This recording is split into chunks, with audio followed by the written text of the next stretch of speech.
Have you done a lot of like psychological, transformational type work or workshops? Is that your thing? I not say a lot, Yeah. but I like. Yeah. Yeah, I think maybe like the first I approached it by through books, Yeah. but it's not. I'm not sure if it's my main thing. What is like your main thing? There would be more. I like to developing belief for this kind of things. So I really think I can find more esoteric things like shamanism and this kind of thing. But I didn't really step in it so much. Shamanism, like Amazonian shamanism, or more like Yeah, when I was 20, it started with Carlos Castaneda's book. In general, like magic things, like could also have some African medicine things. I didn't study it, but I felt really attracted by it. And since that, I'm now starting somehow going and trying stuff in that direction. Yeah. But I know like the interest is there since quite a while. Is there a particular ritual that you really resonate with? Yeah, something helped me a lot. It's called inner dance, and it's like some sound healing. And I find it pretty powerful, strong and powerful in terms of opening up, allowing yourself to look different state of mind or different consciousness. You could be. Is there a particular quality of sound that helps you the most? It's not the quality of the sound; is the way you build up sequences with different songs. So you can use whatever, like even you can have some Massive Attack or whatever really popular songs in it, but it's more the way you will use and you will place the song. The order you will choose, like building up some frequencies, making some waves. That's like a lot of stuff happening in yourself. Nice. I'm kind of getting more into like the energetic, like shamanistic type. Hello. Hey, how's it going? There's a waterfall? We hope so. We hope so. Yeah. We're not sure. Yeah. Okay. It's fun.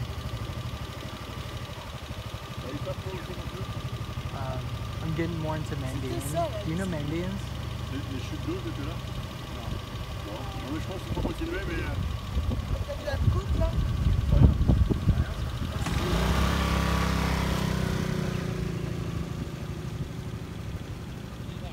Ouais, je lui laisse un peu de place.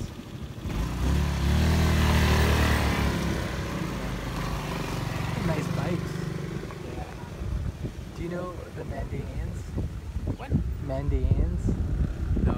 There's this weird group of people who claim, they're not weird, but they claim like they're the religion of like Adam and Noah, and they're like their religion's been coming from like after the flood of Noah. It's been going on, and they used to live right on the border of Iraq and Iran on both sides, and they have this weird spirituality where they like, if you wash in like rivers, they do a lot of baptisms and washing water rituals. And I'm getting super into the water rituals of like just washing away all the effects of like sin and like karma, and just like washing that away and becoming like pure and fully human again, you know? Yeah, I really enjoy when I was in India seeing all the Hindu rituals. Yeah. I find it, and having a bit of explanation of it, and yeah, I would feel it's nice that I could make it my own personal sense, give it my own personal sense also. And yeah, I find it really interesting. Yeah.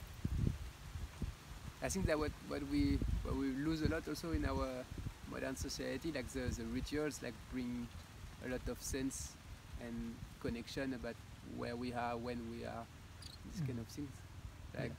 Like ideally, I guess if you all day is a ritual, and it would be like giving a lot of sense, then you would be here, like pretty present, and you will not have so much question, and you could handle much more different situation.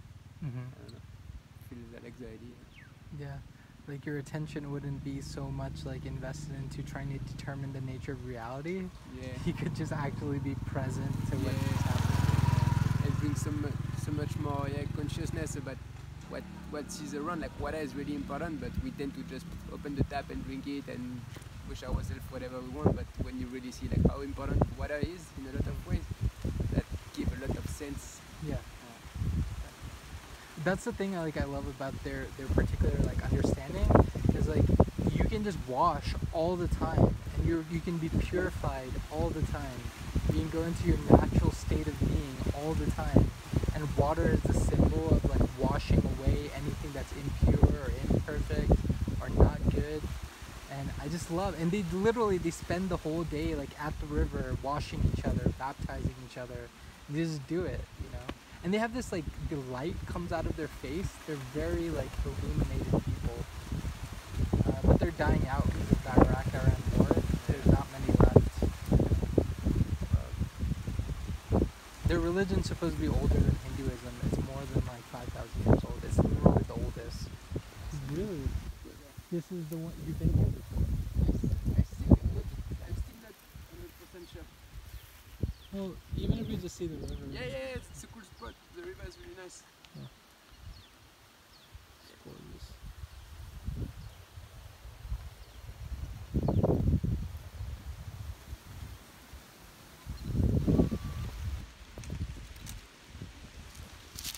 Jesus, go ahead. I'm wondering now, do you want to go up the river or do you want to cross and get this guy? I'm open to both. I don't know. What do you want to do? I'm hesitating. Maybe it would be faster to go to the pass because now it's still pretty flat. What happens if we go up the river? What would happen? Oh, you haven't been to this one, sorry. No, yeah. Yeah, we can. Maybe let's try the path, but this also Yeah. looks fun. Like, yeah. yeah. Yeah. Maybe on the pass we're gonna meet the river again. Yeah, let's try that. And then, It's just because it. Yeah, whatever. Yeah. alright.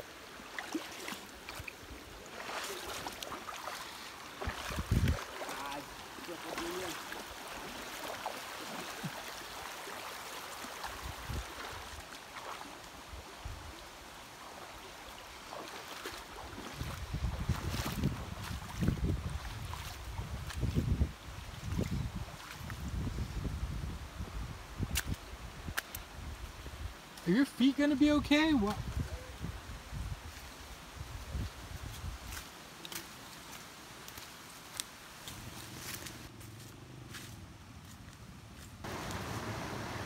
Other aspect of blogging I like is when like 20 years from now I like look back at my life, I'm gonna have like all these little stories and adventures I've been on all documented on video, you know? Huh? I didn't put it out since the beginning of this travel now. Got it. I just play with it when I edit like the first months, Yeah. and then everything. So you actually want to start vlogging, huh?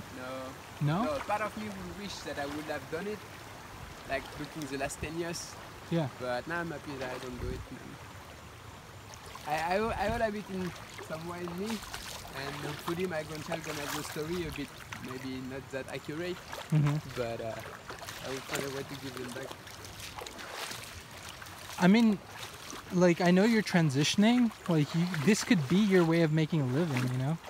I know, and I like it to be like seeing this documentary. What about me? I really see how powerful it can be. Like you. Yeah. Yeah, you can do a lot. Yep. And I like it, but to be, I'm not sure if I'd like to be on the camera and making the editing of it. I don't know what I would like. I like the creative aspect of it. Yeah. I like taking picture. I like taking original picture. Yeah. Besides that, yeah, I don't know. See, the thing is, I don't really like. I used to not like video editing at all, Okay. and I started like I had vlogs from like 5 years ago that I did, but now like on my phone, the editing is so simple. Yeah. It's so easy now on the software, Yeah, and it will go more and more simple, and you can do more and more stuff. and it's actually fun. After a while, once you learn it, it's like your art form. It's like a medium.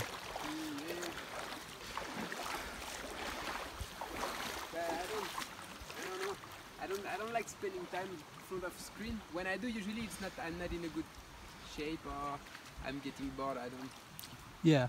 So yeah, I get that. I like it, and I like if people do it, and I will eventually do it, but I don't want to do it too much. like spoiling Yeah. my eyes and I don't know. Yeah. 1 year before that, she lose her father, Yeah. my grandpa, Yeah. and he died from a cancer, from a colon cancer. And so she's been helping him a lot in the process, going to the place, spending a lot of time. So she knew already like the steps. And I remember like she was already picturing when it's happened the next time when we build the medical assistance at home. She already was afraid for her. It was really meaning you're almost dead. And so she would have this thing. Yeah. I hated when we got the hospice, the in-home like care person. She was really like blunt. She was just like, whenever we're like, oh, you'll be okay, she'd be like, oh, she's gonna die, don't worry. Like, it'll be okay. Like, she was so blunt. And in Islamic culture, like not Islamic, but Pakistani culture, you don't do that. And she was so culturally like mean to my mom. And it was just like, oh my God, you know? Even when we went to the hospital, there was this thing where like my mom was like, she went into a coma before she passed away. And we were like wanting to talk to the doctor about the coma, and the doctor just wouldn't come. He was like, it's over. I Like, had one thing with what doctor, I was almost in the point to write him a letter because that was too much for me. I just wanted to Yeah. put it back, some stuff on him, like, Yeah. look, Yeah. that's not okay. yeah, But finally, when I was writing, he showed up. Then I could speak and ask him, and yeah, I think I can get it that they don't like it, you know, like he took me once and he said it really nicely, took some time, maybe 15 minutes, speaking with me, see what's gonna happen, what are our options and this kind of thing. And he felt a bit upset that I needed to ask him, or my sister needed to ask him, because, but in that kind of time, you're like, shit, you need to hear it more, like, tell me again, that because I cannot hear that, tell me again. yeah. But for me, the people who have in the house was lovely, really lovely. And I felt really a good luck, like, you know, having my mom stay like, it happens sometimes I get afraid of her breathing, and so we've been to the hospital for some days or a week, and yeah, it's not the right place to be there. Like, you feel, I don't know, for her it's really awful. Yeah. So that's a chance we have in our system, and we still can bring the medical assistance at home. Yeah. Really much more human in that way. One thing I regret about my mom's birthday was like 1 month before she passed away, right? And for me, my family is very like weird in the way they're kind of religious but kind of not, right? And so birthdays like came to represent something for me of like this, I just didn't like the way my family celebrated birthdays, right? Like it was this way of one day of like a lot of celebration and spending a lot of money and all this type of stuff, and then like for the rest of the year kind of suppressing the person's actual needs, like what they're needing. Like my dad would make a big deal about my mom's birthday, but then the rest of the year he really wouldn't give a fuck about her. And so it just came to represent like, and they did that to me too. And so like her last birthday, I didn't really feel like being there. Like I didn't really feel like going. And it was in the moment, like I make decisions pretty strongly, so it felt like the right decision for me morally.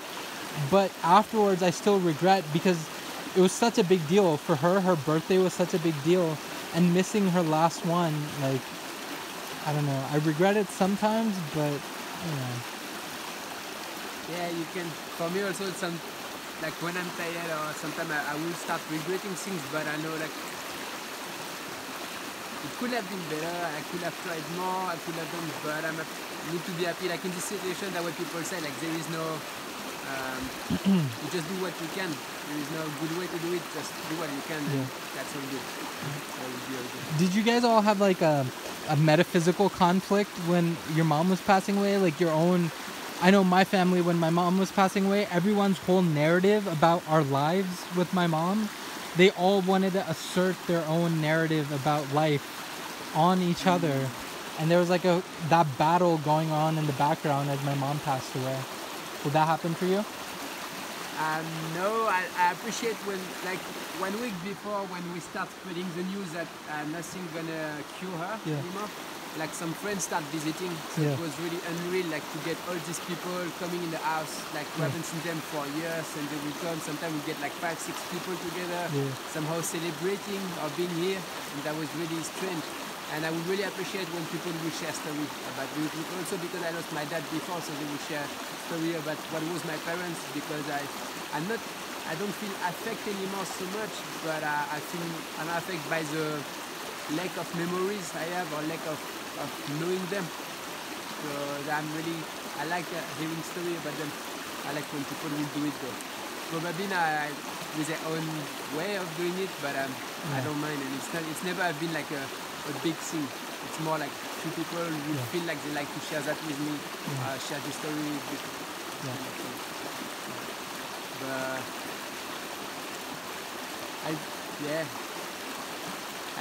I don't know, you'll see, like, some stuff happened in the family after my father died. Like we always have been really close to my father's family, and after that my mom gets in trouble, after the family gets in trouble, and my mom gets inside some conflict and stuff. So we'll see, some people needed to tell me like their version of what's happened, and now it's like that it's over and it doesn't matter, this kind of things. Even before she died, it was already coming. But besides that,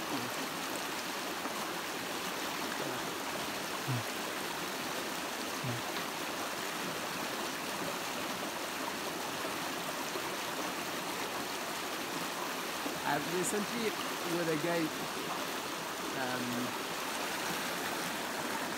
doing some sound healing with a flute, and he was making a workshop explaining about Tao medicine. And he said that the pancreas is, if you have problem with pancreas, that you have something with your way of looking at life, defining life, or the way you perceive life. I don't know if your mom was like this, but my mom was very sensitive, and my whole mom's family has a lot of psychosomatic intelligence. Like, oh, I have cancer right here, and then they look and they have cancer right here. They're very like intuitive about their body, and I think my mom, like, because of my dad's emotional abuse for so long, and he didn't change. Like, they were married for 30 years, he didn't change a bit.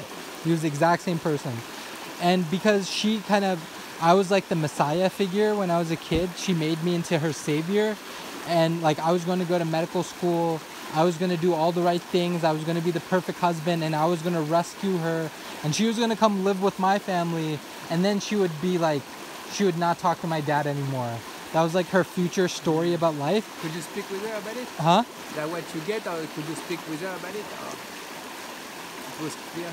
It was very clear. Like, even when I was like a young kid, when I was 8 years old, she used to drive past this big red house that was close to her. It was like very big, very prominent on the main road, and she used to point at it and be like, Omar, like, son, you're gonna buy that for me, right? And we're gonna live there happily. And it was like a running myth for like 4 years. And then actually someone in our community ended up buying that house, and that was like a huge disappointment for her. And so there's all these little things that made it clear what the story was in relationship to her.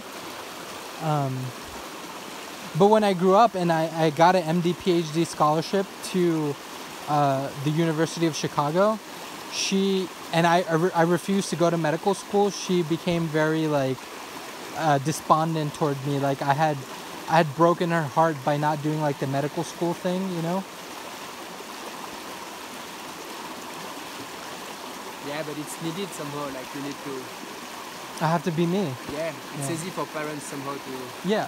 get control. But I also saw, like, she literally had, for a long time, she was like she was a doctor at like 17, a gynecologist in Pakistan, and she practiced for 5 years up until she was 22. And she was very like prominent. She was well established, she had her own money. She came here and she couldn't practice, and she was dependent on my dad financially, emotionally, economically. She was very isolated. And so literally when she had me, I was the only person she could speak to. And so in a way, I don't resent her for doing it. It has huge impact on my life, but I don't resent it. You can understand. I can understand her. Yeah.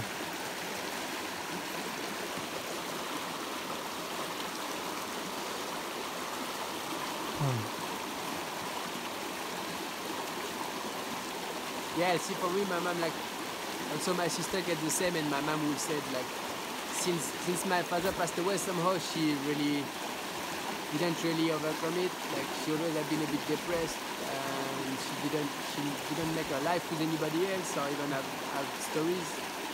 So yeah, and from that on, and also not straight after I first I give her some trouble as a teenager. Then after I left, so she became quite alone. So she had a few friends and stuff, but yeah, doesn't seem she was super thriving happy Yeah. and this kind of Yeah. things. Yeah. I used to have those type of experiences with my mom when like I was 5 or 6 years old. She used to be like, all of a sudden for a few moments she would look at me and she'd be really here, you know, and she'd be like, "Beta, I don't have anyone other than you. Like, I love you, you know, that type of thing." And then when I left, even when I was like, I went to Pakistan for like 3 years. I lived there and studied, and during those times, before I left, we were like fighting a lot and we're really distant, but we're still like emotionally attached, but we had a lot of surface conflict. And when I went, she used to call me and be like, "You left me all alone. I'm sorry, like you should, but why do you have to leave?" And it was literally before I left so intense that I had no other choice. But once I was there, she realized that I was the one, and you know, but But I mean, like, she might have said it that way, but you cannot reproach to your son to make his life, and especially if it's for studying. You know, you would Yeah. have been, I don't know, following a biker group or something, but now you've been studying in Pakistan and stuff. Yeah. I would actually, honestly, I would have been willing to just be with her and help. But it was really weird, the dynamic we had. She would complain to me about my dad, right? So one time, to give you one example, like the dynamic, right, between us, she complained to my dad about how he had supported an employee who had deeply disrespected my mom at our businesses. The guy had just really just told my mom off, and my dad had like supported the employee over his own wife. And my dad did stuff like that all the time, right? And so the situation was such that it enraged me, like the way she was crying. She broke down crying. And she told me the story, and I like got in my car like full of anger. And a lot of my anger comes from my mom, like, you know, your mom, you're protective of your mom. And so I drove, and I just went there, and I didn't hit the person, but I just lost it. I fired them, I kicked them out, and I was just like, I humiliated them more than they had humiliated my mom. And my dad, and then after I came back home, my mom started like yelling at me. She's like, "I didn't tell you to do that. Why'd you do that?" And she like started yelling at me, and I was the bad guy with her and my dad on the same side. The entire family thinking I'm nuts because my mom didn't tell me to do that directly, you know? But that like happens so often that I couldn't be in the position of protecting my mom and then my mom betraying me and making me into a bad person. Like, even if it was me and my mom against everyone else, that's okay. But I'm defending my mom, and my mom is making me, like, it was just unbearable. Like, And she never show any gratitude for that or any understanding or... She did in those moments when she would call me and be like, "You left me all alone. Like, no one's here protecting me anymore." Like, she would acknowledge it, but, you know. Yeah, it's hard, yeah. Yeah.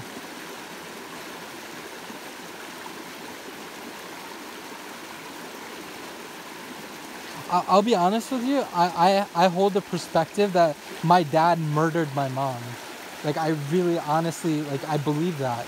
Like, not physically straight, but by the... Psychologically and emotionally and over time, just putting in her position of codependence, you know.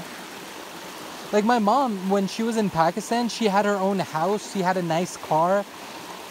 And when she came here, my dad made her completely financially dependent upon him. And he deepened that over time. And she, you know, and then he put her in positions where her whole family was abusive to her. His employees were abusive to her. And like, and she had no way out, you know. And, yeah.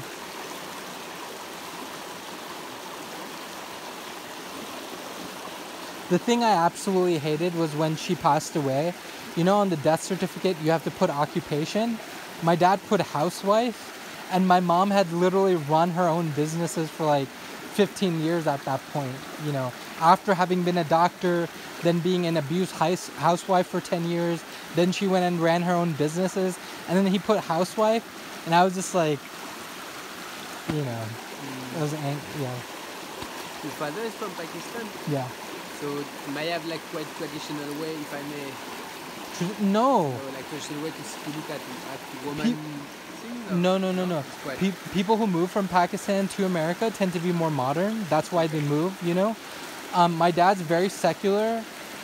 He doesn't explicate ideas about masculine dominance over, and the way he treated my sister and me, he was always like biased toward my sister over me.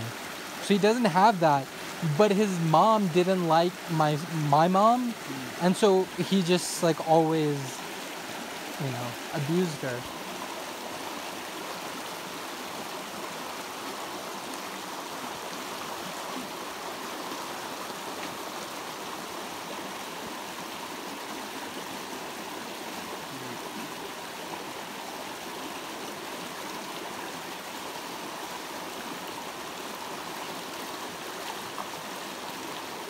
Do you want to start walking back?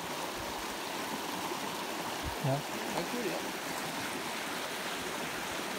You're not gonna swim? Hmm? You don't wanna swim? I didn't really find a spot I like. Maybe on the way back. Yeah.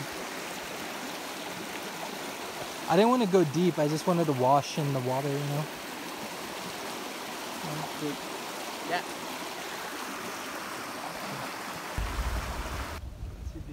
Not sure if it's a lot of organic though. I think I had people making organic food coming from town, from Chiang Mai. Probably some rice, some brown rice. Imagine some like eggs and milk and stuff too. I don't know. Hey guys, we just got back from the river. That's still pie behind me. You can see it up there. Yeah, it's gorgeous. We're about to go grab some food. So talk to you guys soon.